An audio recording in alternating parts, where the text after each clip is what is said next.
Now, as we work through the process of getting ready for habitat season, we're going to touch on something tonight that's pretty important in that process. Tonight's topic is, can you over improve your property? And the answer is yes.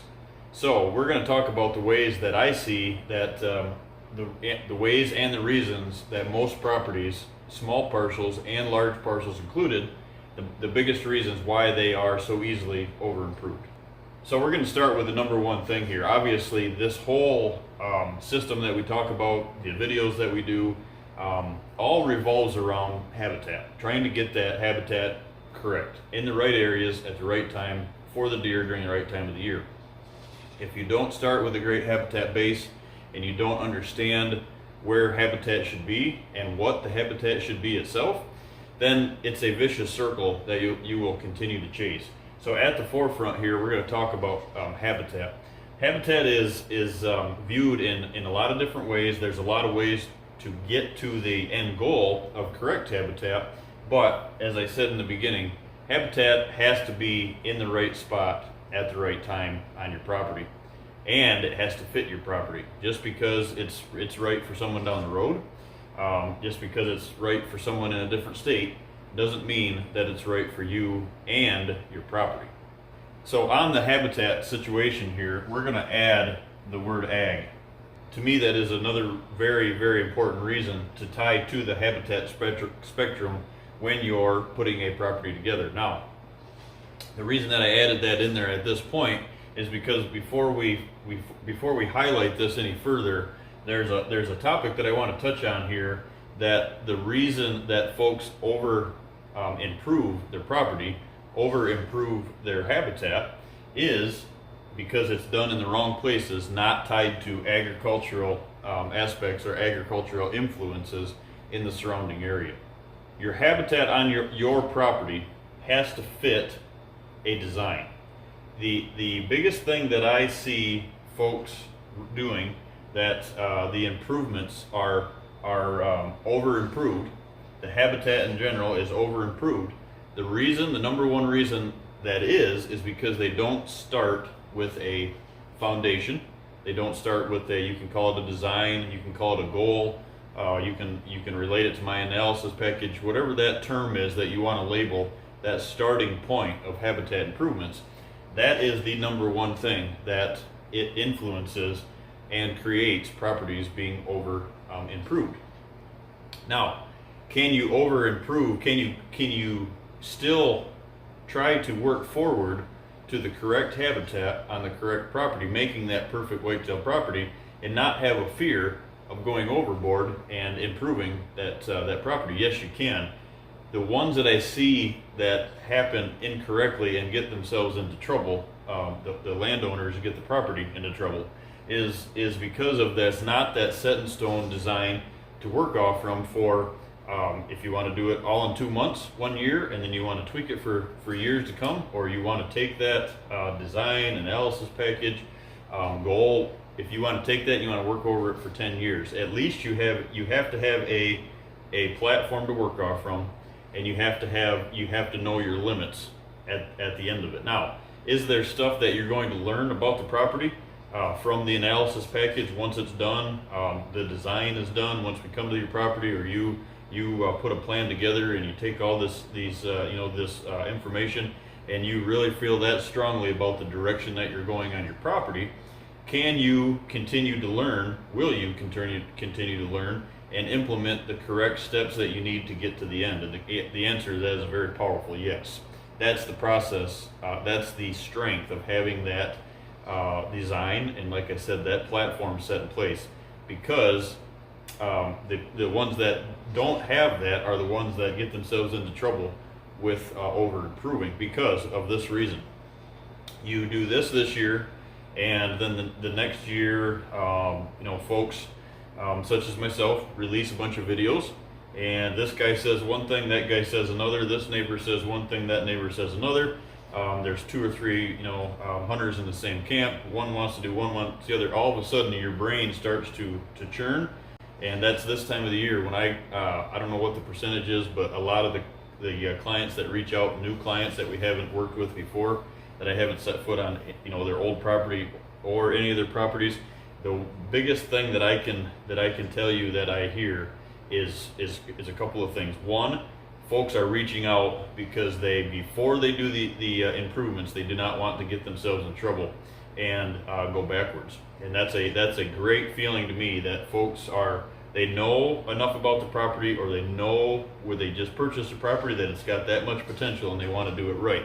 Now, I've told all my clients this, I'll tell everybody this again, I don't know everything. And the reason I say that right straight out with you is because I learn on these properties. The fact of the matter is, guys, you learn on one property. I learn on, like this year, I'm going to be at about 60, 65 clients, and maybe more because of some rollover clients from last year. That's a yearly deal for me. You learn every time. And if you're not willing to tell yourself that you learn every time, and if you're going to just put yourself in a bubble and say, I know everything, well, one, you're working with the wrong guy, because I don't know everything, and I'm working with the wrong client because I can't teach you anything. So this whole spectrum here doesn't mean anything at that point. And that's what gets people into trouble, taking this information, that information.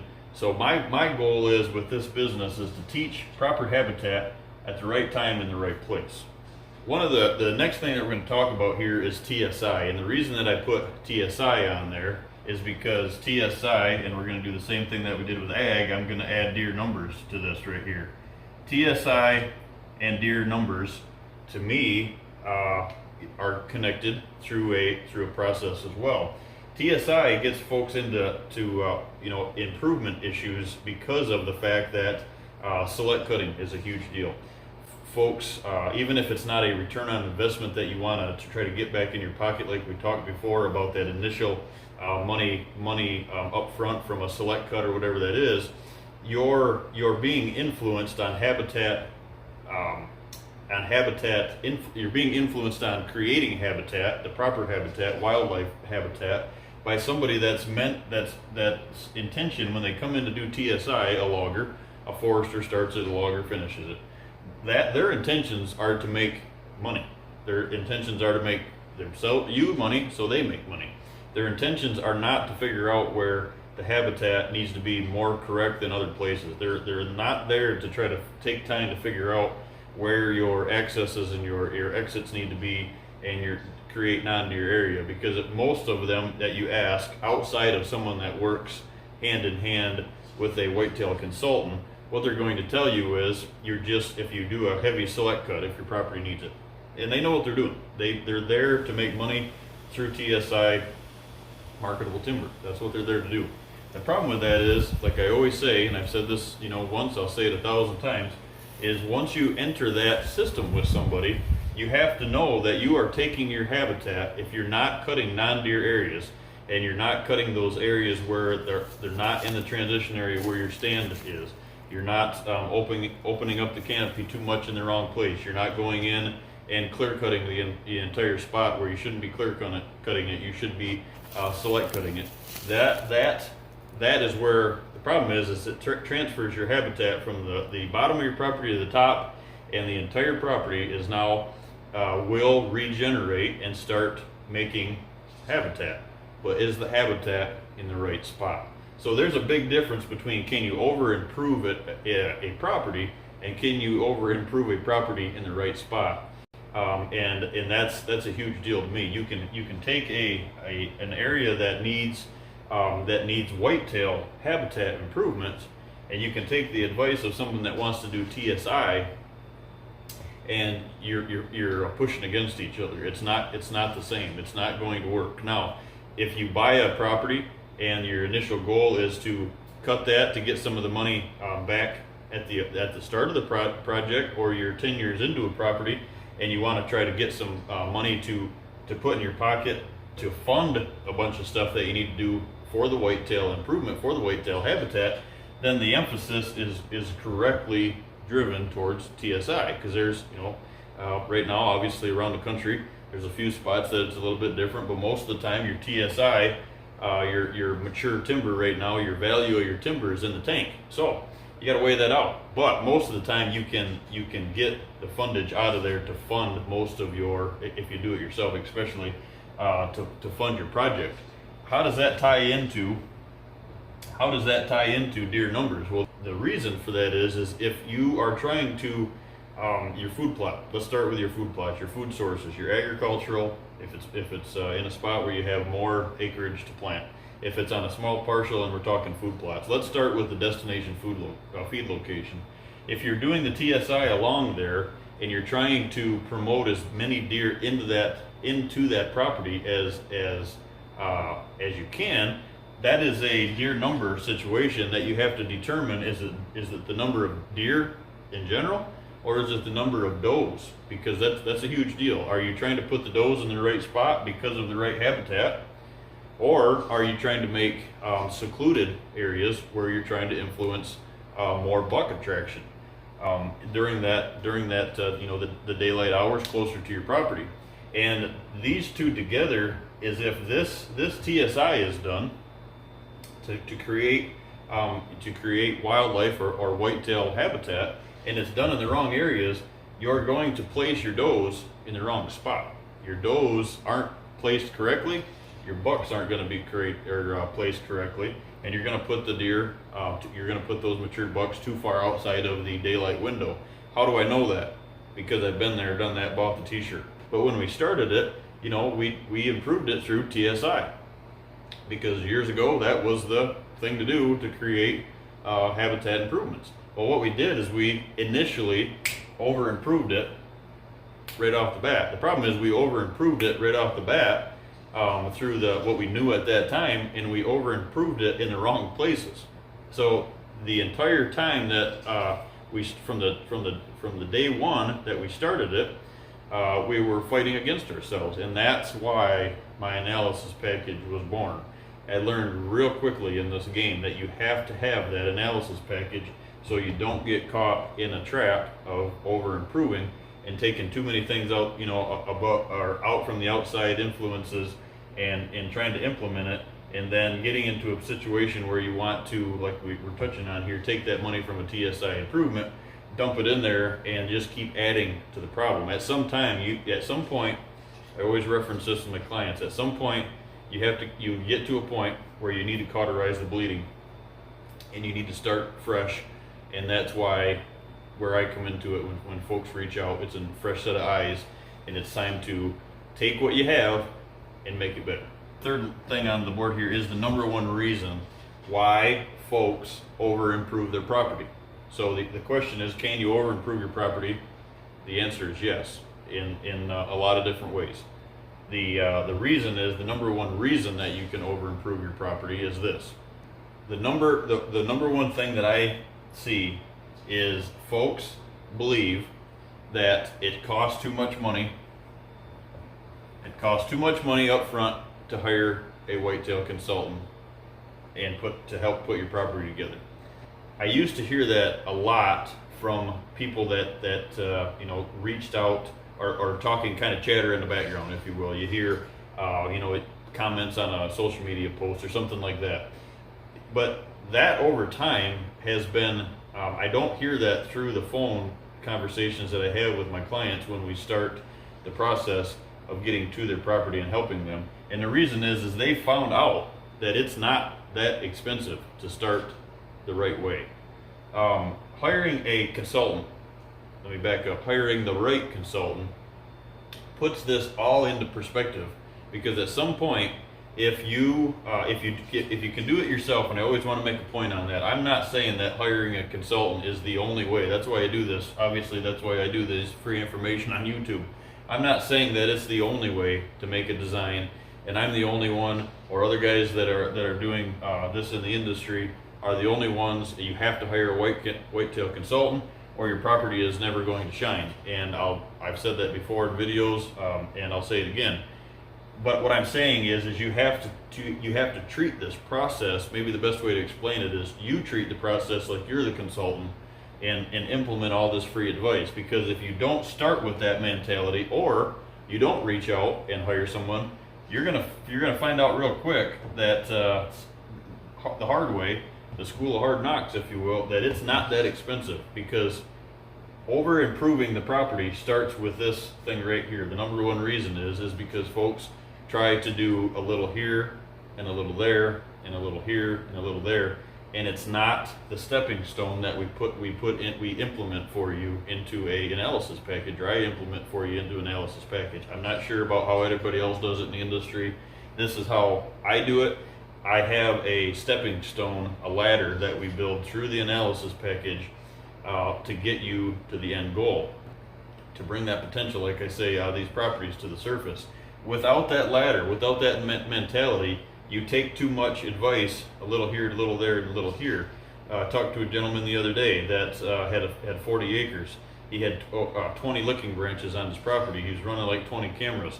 He didn't hunt any other property. It was the only property that he hunted in a great part of the country. And the gentleman's probably watching this. And he's referencing to me through this phone call, like, over the years, he's went from 20 licking branches to 4 licking branches, and he's went from shooting 1 mature deer every 5 years. He's went to not guaranteed, but killing a mature deer every year off his 40 acres. And the reason is he's dropped his pressure, and he's implemented stuff through the conversation with me. Now, this is a gentleman that I've known for years. Through this, he's been a client of mine, and he's implemented all of this, these processes, and it's worked. And he's never hired me. It's been something that he's taken all this advice from this YouTube channel and implemented himself. But the fact of the matter is that he had time to do that. It was a brand new property when we started that, and he initially went right into it with overboard, and he started throwing everything at the fence. Well, throwing 20 licking branches. The food plots were in the wrong spot. He had too much of grains involved, and not backing habitat. Like I always say, that's one of the things in habitat and ag here. If you're going to plant the food plots, guys, you have to have the proper bedding. You have to have the proper habitat in your bedding area to make them a powerful bedding area. You have to have as much power connected to your food sources as your food sources are, or don't plant the food plots. Just focus on habitat improvement outside of it, and then go back and start implementing food where it needs to be in the right places. And so that's a huge thing here. All of them tied together. Planting the food plots, having strong food plots, the strong food plots not having the habitat backed up to it. Hunting agricultural, that ever-changing ag that leaves, not having anything left during the fall.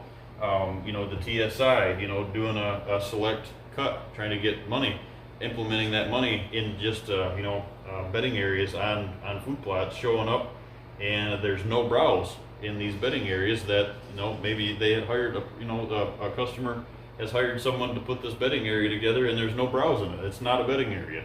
And so that all ties together of why folks, it's just a misleading information.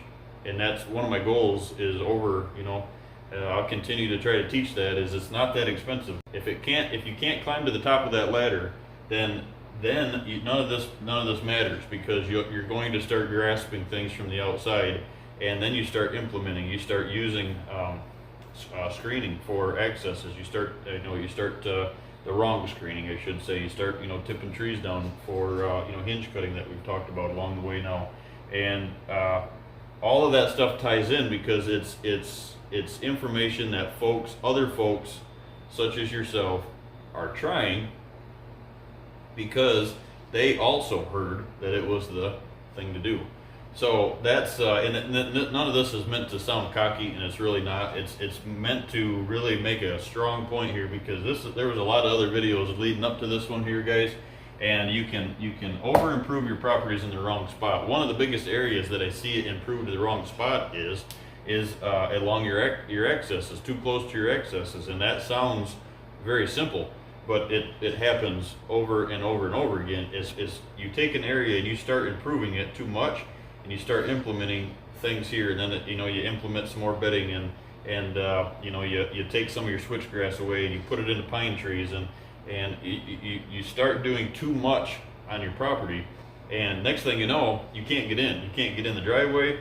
You got to park on your neighbors with your lights off. You got to belly crawl down the center line into the road. You got to crawl through a ditch in the creek bottom. I mean, you pretty much got to be a Navy SEAL to get into this thing, and you're still getting busted. So at that point, it's not going to work. The majority of the folks in this world aren't Navy SEALs, so it has to be functional. That's why that word functional comes into this, and it has to be reachable. That ladder is a huge term that I really feel strongly about. It has to be something that you can climb, or like I said, it doesn't matter. So yes, you can over improve your habitat, and these are the reasons that why or when how people do that. And this is the number one reason, is because folks just believe it's too expensive to hire a consultant or hire someone to help you with that process, and then stay with you and not leave you stranded during the process over the lifetime of your property. And I'm not that guy. I'll be with you till the end of it.